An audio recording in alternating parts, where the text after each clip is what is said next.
नमस्कार, कनक जीवन चैनल में आपका स्वागत है। आज हम आपको मिला रहे हैं पीएचसी लहलादपुर में जो डॉक्टर का विवाद शुरू हुआ है। डॉक्टर निशा ने डॉक्टर रजनी पर आरोप लगाया है कि वो मुझे अटेंडेंस नहीं बनाने देती और मुझे रोगियों को देखने नहीं देती हैं। तो हम आज मिले डॉक्टर रजनी, जो प्रभारी पीएचसी लहलादपुर प्रभारी हैं।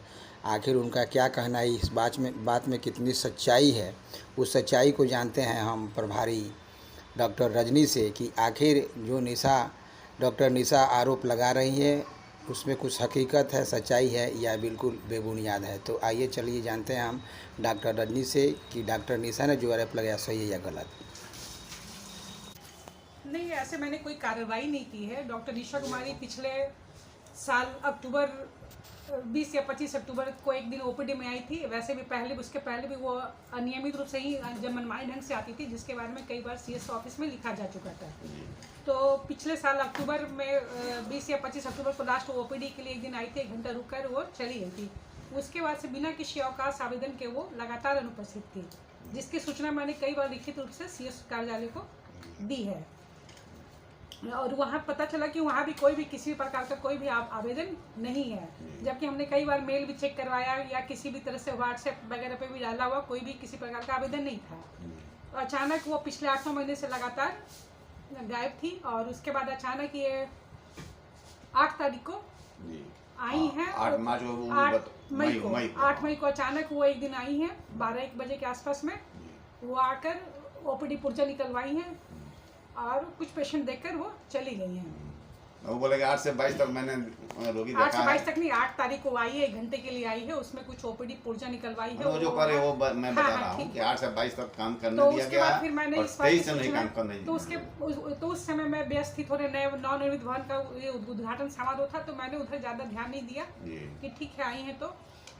तो फिर उसी बीच क्या कहते हैं, इसी बीच गलती मैंने उसका पुर्जा रोज वो बोलती थी ऑपरेटर को कि मेरा पुर्जा बिना आए वो पुर्जा निकाल दो, मैं आऊँगी। तो बेचारा 2-4 पुर्जे 1-2 पुर्जे निकाल भी दे रहा था बिना मेरी जानकारी में। तो जब ये जानकारी वहाँ सीएस ऑफिस से मुझे पूछा गया कि निशा कुमारी का क्या है, तो मैंने कहा कि सर वो आई थी 1 घंटे 2-4 कुछ पेशेंट देखी हैं और चली गई है। उसके बाद वो लगातार अनुपस्थित थी, लेकिन पता चला कि यहाँ ओपीडी पुर्जा 1-2 वो मैंने पूछा उससे ऑपरेटर से, तो उसने बोला मैडम भूलवश वो दब जा रहा था, लेकिन शायद उसको कहा जा रहा था कि मेरा 2-4 पुर्जा डेली निकाल दिया करना है।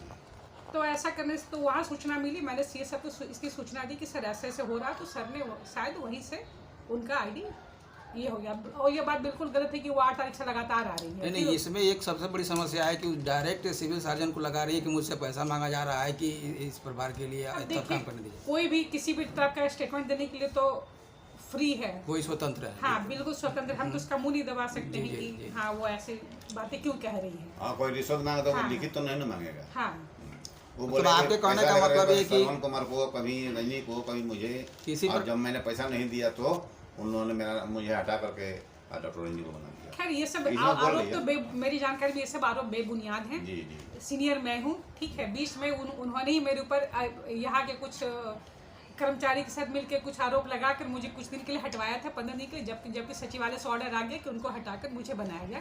तब से मैं ही हूँ।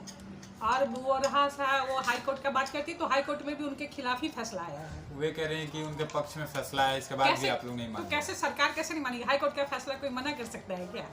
ये तो सिंपल चीज है कि मतलब कहीं ना कहीं आप उन पे आरोप लगा रहे हैं, जो भी आरोप आप पे लग रहा है वो सब बेबुनियाद है। बिल्कुल बिल्कुल। और उसका कोई लिखित प्रमाण नहीं है या ऐसा कुछ? किसका लिखित प्रमाण? मतलब उन्होंने जो बताया कि हमें काम नहीं करने दिया जा रहा है, तो ऐसा आदेश तो काम नहीं, उन्होंने तो आने के बाद योगदान भी नहीं दिया ना। हमने कितनी बार कर्मचारी से कहवाया कि उनको बोलो कि सिविल सर्जन ऑफिस जाके योगदान दें, तो वो योगदान भी नहीं दे रही हैं, ना यहाँ दे रही है ना वहाँ दे रही हैं। एक सर्कुलर से आए, बात सही। बिल्कुल एक नियम से आएंगे, कोई तो ऐसा नहीं, ये तो सरकारी कार्यालय है। आप लगातार बिना किसी सूचना के अनुपस्थित थी, तो आपको तो एक योगदान किसी कारण बताइए, मेडिकल कुछ भी बता दीजिए, तो आप तो पहले योगदान देंगी ना। वहाँ यहाँ भी देती तो हम यहाँ से फॉरवर्ड करके सीएस ऑफिस भेजते, क्योंकि अब मेरे सर ने कहा कि अब हमने सचिवालय को लिख चुका है उसके खिलाफ। तो आपके अनुसार मतलब जो भी बातें आ रही है वो बेबुनियाद है? बिल्कुल, और बिल्कुल ठीक है। तो बता दिया कि मैं लीव में गई तो भी सूचना दी हूँ, आई हूँ तो भी सूचना। किसको सूचना दी? कहाँ है? मैंने तो कहा कि व्हाट्सएप पे भी तो डाल सकती है। व्हाट्सएप हमारे ग्रुप है जिसमें 150 आदमी है, उस पर भी तो डाल सकती हैं।